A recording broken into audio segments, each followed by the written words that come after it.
de tocar na consciência das pessoas. Mas aprova a Deus que eu li nessa noite, no livro de João, capítulo 15, versículo 16. Não foi você que escolheu você, foi Deus que te escolheu. Independente de quem se levanta, de quem fala, independente de pessoas, do cenário, coloca no teu coração, sai daqui sabendo, foi Deus que te escolheu. Foi Deus que te chamou, foi Deus que te separou para uma grande obra. Está escrito em Marcos 13:31: passarão os céus e a terra, mas as palavras do Senhor não vão de passar. Pode falar que você não vai conseguir, pode falar que você não vai chegar, mas tem uma palavra liberada sobre a tua vida, tem uma promessa sobre a tua vida, tem uma promessa sobre a tua casa, sobre esse ministério. E a palavra do homem não vai invalidar a palavra de Deus. É necessário que se levantem essas tempestades, para que Jesus se revele que está no barco. Essa tempestade vai revelar que Jesus está no barco e que Jesus chamou você. Glória a Jesus. Aí eu cancelei 2 vezes, pastor. Cancelei um culto ontem, porque a tristeza bateu. Porque a Bíblia diz que o profeta Samuel vai chegar na casa de Jessé. Não é o texto não, irmãos, mas o Espírito Santo está querendo falar aqui sobre isso, aqui nessa introdução. O profeta Samuel, a Bíblia diz que Saul está rejeitado, mas Deus já tinha provido de um rei. E é interessante que é melhor ser um menino obediente na presença do que um sacerdote de Amácia. Que amor e arrácia. Um sacerdote rejeitado. É melhor ter coração de menino, adorar, obedecer, do que querer ser sacerdote, querer ser profeta, querer ser rei. Fica com o que Deus te deu. Usa o que Deus te deu. Se Deus mandar tu multiplicar o talento, se Deus multiplicar o talento na parábola, ele diz, ele deu talento a um, a outro, então multiplica. Não temas, aleluia. A Bíblia diz que Samuel chega, eu vim para cá para pregar a palavra que Deus me deu. A palavra que Deus me deu eu vou pregar nessa noite. A Bíblia diz que o profeta Samuel chega na casa de Jessé. Ele leva o azeite. É verdade. Ele leva o azeite para ungir o rei. Na casa de Jessé tem muitos filhos. Na casa de Jessé, esse varão aí, se ele quiser vir mais para perto aqui, o menino que está lá fora, Deus tem um negócio com esse menino aí. Se ele puder vir para cá, para perto, mesmo que ele fique de frente, mas pede para ele vir mais para cá para me ver ele. A Bíblia diz que o profeta Samuel, aleluia, o profeta Samuel, ele está indo. Pode ficar aí, varão, pastorando em nome de Jesus. A Bíblia diz que o profeta Samuel está chegando na casa de Jessé. É bom a gente ficar ligado aqui para não perder o foco. E a Bíblia diz que o pai traz alguns filhos. O pai traz alguns filhos para que esses filhos sejam apresentados ao homem de Deus, Samuel.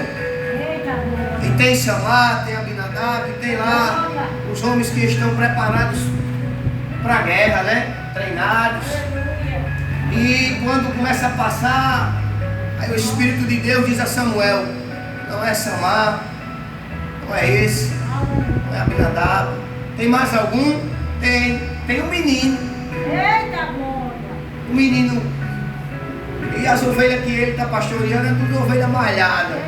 Não é das melhores. Mas o menino está sendo preparado. O menino está sendo preparado lá, matando leão, matando urso. Aleluia. Ninguém está vendo, mas ele está sendo preparado. Salmo 91, versículo 1: aquele que habita no esconderijo do Altíssimo, a sombra do Onipotente descansará. Aquele que Deus esconde, ninguém acha. Mas aquele que Deus apresenta, ninguém esconde. Pode estar escondido até o momento que o papai guardou. Mas quando ele apresentar, todo mundo vai saber que foi ele que escolheu você. Quando ele chamar você, ninguém vai te esconder. Porque tu está sendo preparado. Jesus está voltando e está preparando você para uma grande obra. Eu vim pregar a palavra. Eu saí da cocaína, tentei tirar minha vida 3 vezes. Disseram a minha mãe que não tinha mais jeito. Por que que eu não vou entregar a mensagem que Deus colocou na minha vida? Sujeitavos perante a potente mão do Senhor. Aí mandaram chamar o menino. Eu peço perdão aos irmãos, porque tem um negócio comigo que eu sou diferente, pastor. Eu não consigo pregar quietinho. Fica à vontade. Eu não consigo pregar quietinho. Se quiser correr, corra. Aquilo que Deus te entregou é teu. Olha. Não queira agradar ninguém, agrada a Eita, Deus. Jesus, é fogo. Aí a Bíblia diz que Deus não olha para a aparência, Aleluia. mas Deus olhou para o coração de Davi.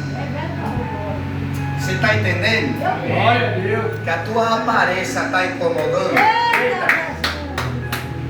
mas o teu coração já agradou a Deus. Glória a Deus. Teu coração já agradou a Deus. Deus já viu teu coração. E Ele mandou chamar.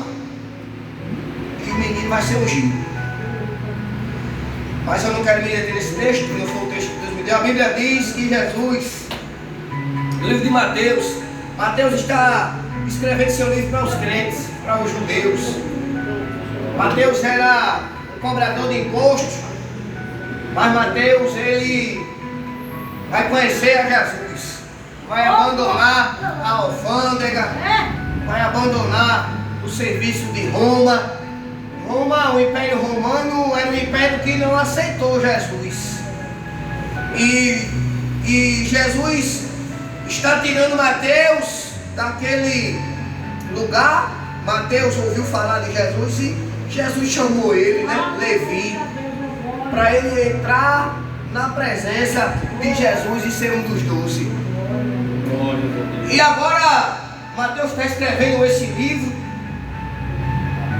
e ele agora vai narrar essa história aqui, irmãos. Mas antes de eu falar sobre a tempestade, eu quero falar sobre a multiplicação dos pães e dos peixes. A grande multidão, ela procura Jesus. Mas a multidão que procura Jesus, ela está procurando Jesus para ouvir a palavra.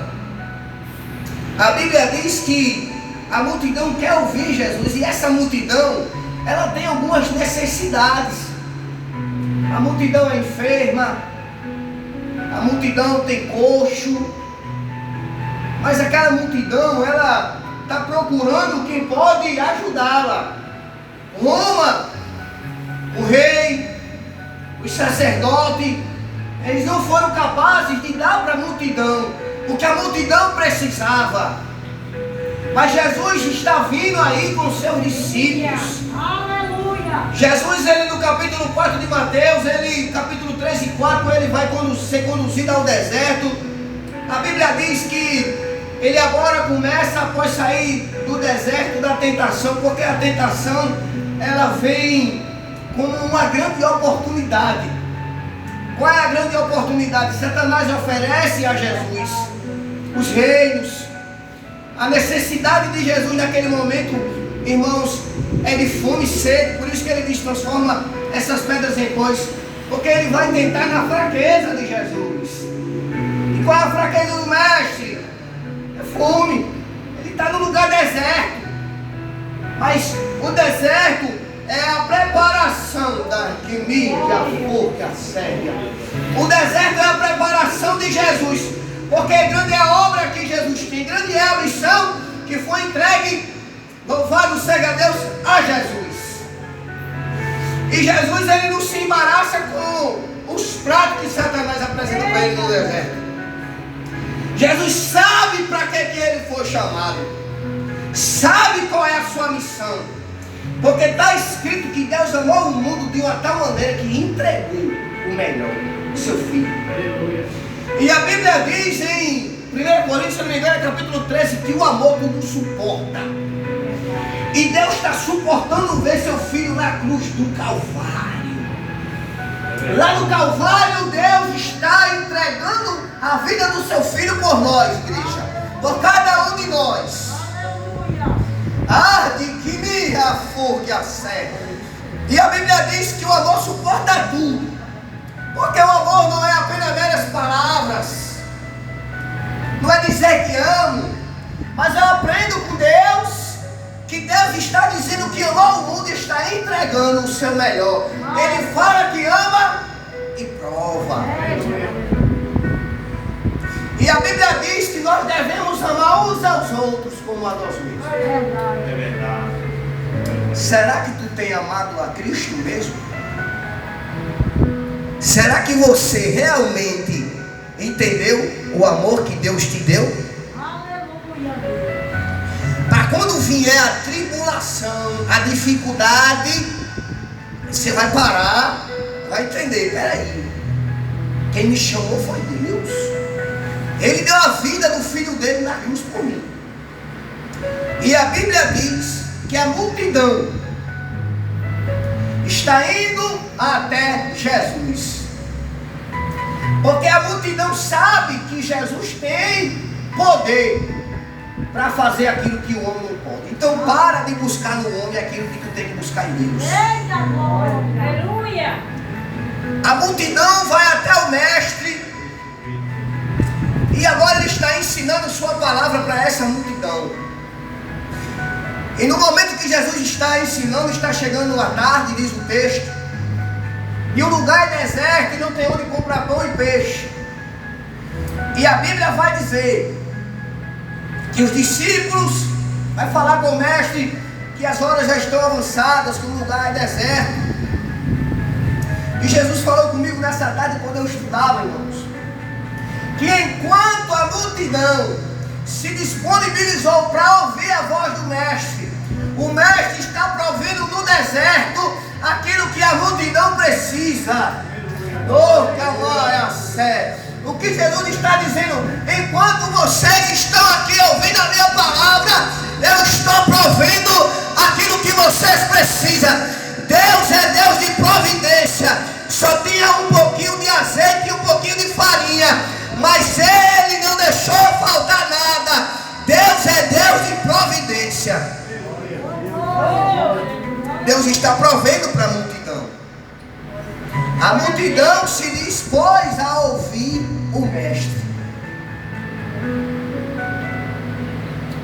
E o mestre cuida da multidão que ouve a sua palavra. Palavra de reflexão. O mestre está cuidando da multidão. Você entendeu, irmão? Que tu saiu de casa, deixou teus problemas em casa. Tu estava cansado, mas queria ficar em casa. Deus, aleluia. O espírito de revelação e de sabedoria está na casa.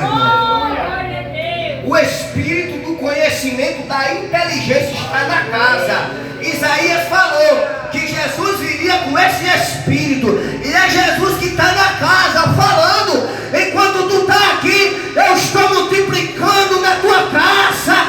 Enquanto tu está aqui, eu estou curando, eu estou libertando. É Jesus que faz. Quem poderá adequar, quem impedirá o agir de Deus? Se Deus é por nós, quem será contra nós?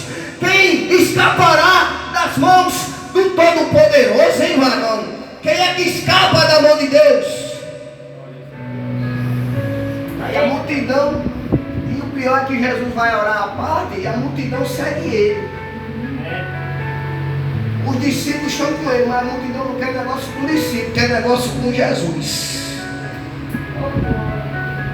A multidão que segue discípulo não alcança nada, mas a multidão que vai em busca de Jesus e encontra providência, milagres. Aleluia.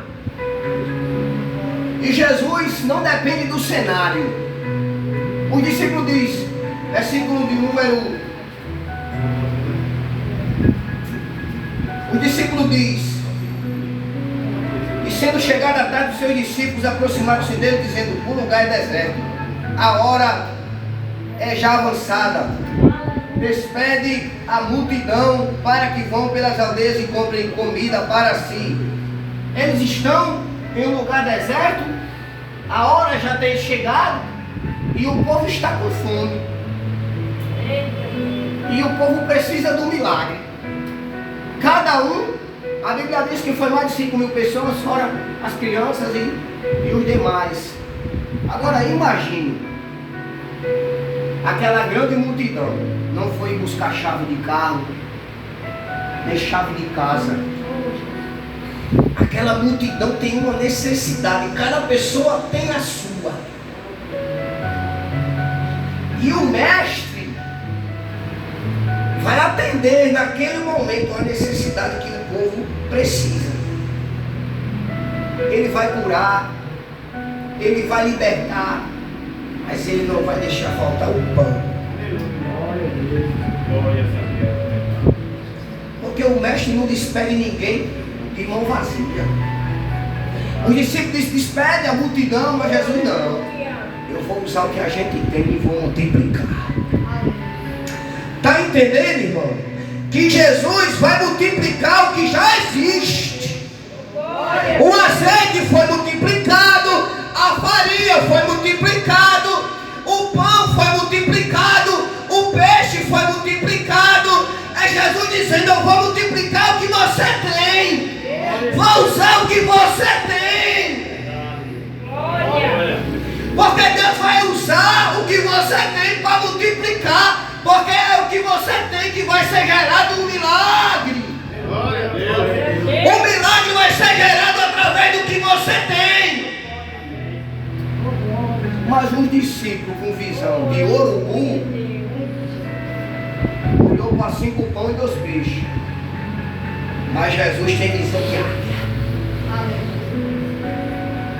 E quem tem visão de águia vê além. O que quer dizer isso?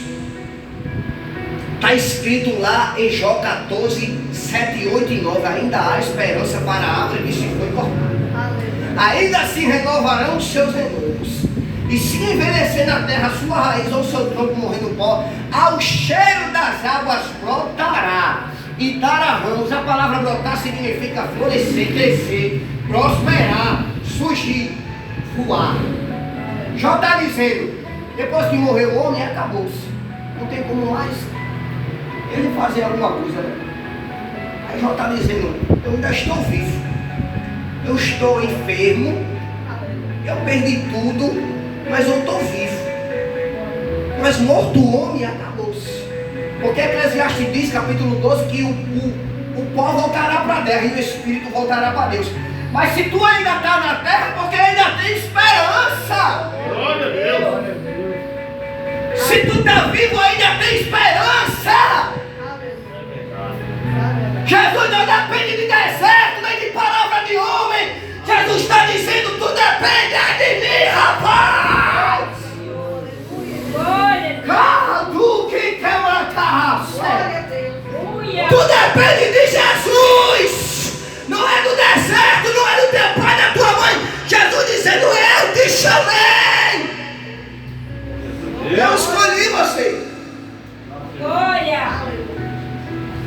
Do deserto chamei o meu filho. Jesus é um projeto, bispo. E Jesus sabe, José vai ter uma revelação que Herodes quer matar o menino, assim como também queriam matar Moisés, assim como a família de José, os irmãos queriam contra a vida daquele moço. Aleluia. Porque todo projeto de Deus quer matar, mas não vai tocar no pé de Deus não, porque papai já venceu a morte. Você está entendendo? É necessário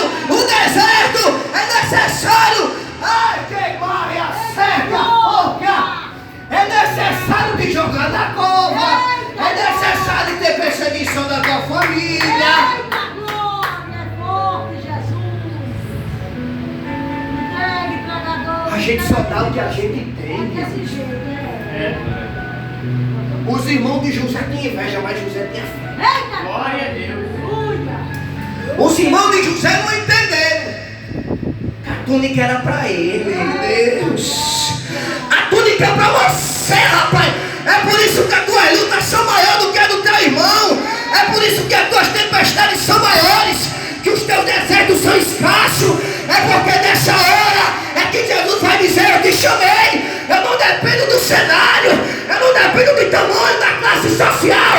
Eu venho para cumprir minha palavra.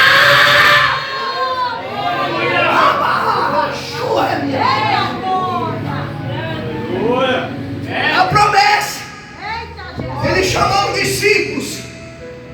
E agora os discípulos estão tendo experiência com o mestre. E o rapaz é corajoso, Pedro. Tem 12 no barco, mas só ele tem coragem. Eu quero ir andar na tempestade. Porque Gideão tinha 32 mil, mas ele só deixou 300. Porque ele faz questão de fazer o impossível, os improváveis. Aí tem gente querendo quantidade, qualidade, multidão. O que tu está passando é um processo. Pedro está no processo. Vou entrar agora nesse texto da tempestade, irmão. Pedro está no processo. Jesus chama ele no capítulo 4. Ele deixa tudo. Mas o rapaz nem sabe que Pedro significa pedra.